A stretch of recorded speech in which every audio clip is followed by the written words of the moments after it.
बारिश की एक अंधेरी रात में जब बिजली कड़क रही थी और हवा जोरों से गरज रही थी, अनुष्का अपने दादी के विशाल पुश्तैनी हवेली मैंशन के अटारी में अकेली थी। बारिश की आवाज छत पर तेज थप्पड़ों की तरह पड़ रही थी, मानो कोई पागल होकर ढोल पीट रहा हो। 12 साल की अनुष्का को अकेले रहने से डर नहीं लगता था, वो हमेशा रोमांच के लिए तैयार रहती थी। उस रात अचानक अटारी के कोने से एक अजीब सी चमक दिखाई दी। अनुष्का उत्सुकता से उस तरफ झुकी। वहां एक पुराने जमाने का खिलौनों का डिब्बा धूप की रोशनी में टिमटिमा रहा था। डिब्बे पर मकड़ी के जाल जमे हुए थे, कोई सुन तो नहीं रहा। फिर उसने धीमी आवाज में कहा, उस कमरे में कुछ बुरी शक्तियां कैद हैं। वे लोग कहते हैं कि वहां कभी मोहन की बात अधूरी रह गई। अचानक हवेली के बाहर से तेज आवाज आई, किसी गाड़ी के आने की आवाज थी। मोहन चौंक पड़ा। आ गए, उसने कहा और जल्दी से अनुष्का को रोते और कांपते हुए पाकर दादी ने उसे गले लगा लिया। क्या हुआ बेटा, क्यों रो रही हो? दादी ने पूछा। अनुष्का ने हिचकिचाते हुए दादी को गुड़िया, चाबी और अंधेरे कमरे में देखे गए सफेद साए के बारे में बताया। दादी ने ध्यान से उसकी बात सुनी। उनकी आंखों में एक गहरी चिंता थी। अनुष्का, दादी ने टॉर्च की रोशनी सीधे एक पुराने से संदूक पर पड़ी जो धूल से ढका हुआ था। संदूक के ऊपर नक्काशी की हुई खोपड़ी रखी थी, जिसकी खाली आंखें मानो अनुष्का को घूर रही थी। दिन बीतते गए, लेकिन अनुष्का के दिमाग से गुप्त कमरे का रहस्य नहीं मिटा। हर रात वो टॉर्च को अपने तकिए के नीचे छुपाकर सोती। कोई सुन तो नहीं रहा।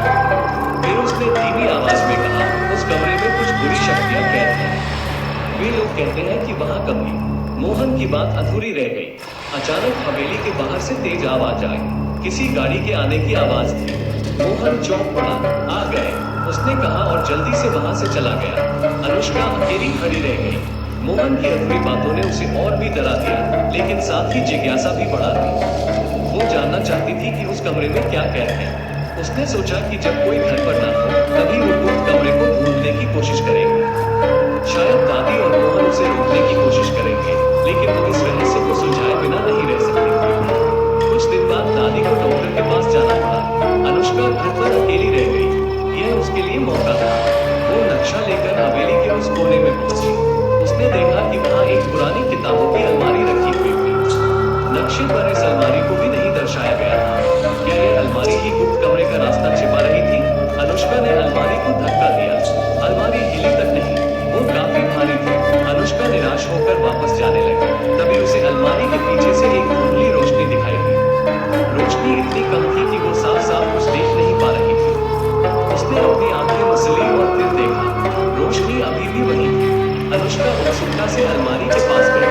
उसने देखा कि अलमारी के नीचे एक छोटा सा छेद था। उसी छेद से रोशनी आ रही थी। शायद यही गुप्त कमरे का रास्ता था। अनुष्का घुटनों के बल जमीन पर बैठ गई और छेद से झांकने की कोशिश की। अंधेरे के अलावा उसे कुछ दिखाई नहीं दिया, लेकिन उसने कमरे से हवा की एक ठंडी लहर महसूस की।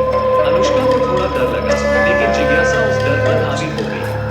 उसने जल्दी से घर के पुराने सामान के डिब्बे से एक टॉर्च निकाली और फिर से छेद के पास गई। टॉर्च की रोशनी छेद से अंदर आई। उसकी सांसें थम गई। उसने जो देखा वो उसकी कल्पना से परे था। दिन बीतते गए, लेकिन अनुष्का के दिमाग से गुप्त कमरे का रहस्य नहीं मिटा। हर रात वो टॉर्च को अपने तकिए के नीचे छुपाकर सोती थी, इस उम्मीद में कि उसे जल्द ही दोबारा मौका मिल जाएगा। एक शाम को मोहन अचानक छुट्टी लेकर गांव चला गया। यह अनुष्का के लिए एक सुनहरा अवसर था। दादी थोड़ी अस्वस्थ थी, इसलिए वे अपने कमरे में आराम कर रही थी। अनुष्का मौके का फायदा उठाकर पुरानी किताबों की अलमारी के पास पहुंची। उसने गहरी सांस ली और जोर लगाकर अलमारी को धक्का दिया। इस बार अलमारी थोड़ी हिली। अनुष्का ने और जोर लगाया और अलमारी धीरे धीरे बगल की तरफ खिसक गई। अनुष्का खुशी से उछल पड़ी। उसने छेद के पास घुटने टेक दिए और टॉर्च की रोशनी अंदर डाली। पिछली बार की तरह ही उसे संदूक, टूटी फूटी गुड़ियाएं और दीवार पर टंगा हुआ पुराना पर्चा नजर आया। लेकिन इस बार कमरे के बीचों बीच उसे कुछ नया दिखाई दिया।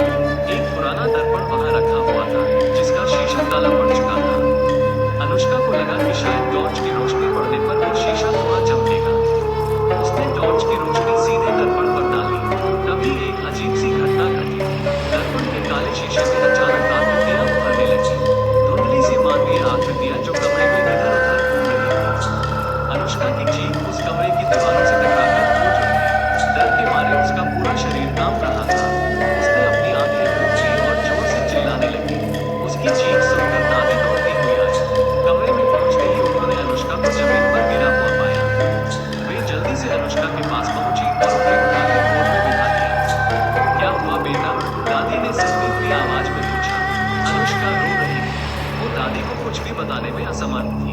उन्होंने बस इतना ही कहा, वो दर्पण। दादी समझ गई कि अनुष्का ने गुप्त कमरे में झांका है। उन्होंने अनुष्का को गले से लगा लिया और धीमी आवाज में कहा, मैं तुम्हें सब बताऊंगी, लेकिन अब वहां मत जाना। अनुष्का अब भी डरी हुई थी, लेकिन उनकी जिज्ञासा भी कम नहीं हुई थी। वो दादी से यह जानना चाहती थी कि दर्पण में उन्होंने क्या देखा था और वो गुप्त कमरा आखिर किसका था। दादी ने उन्हें बताया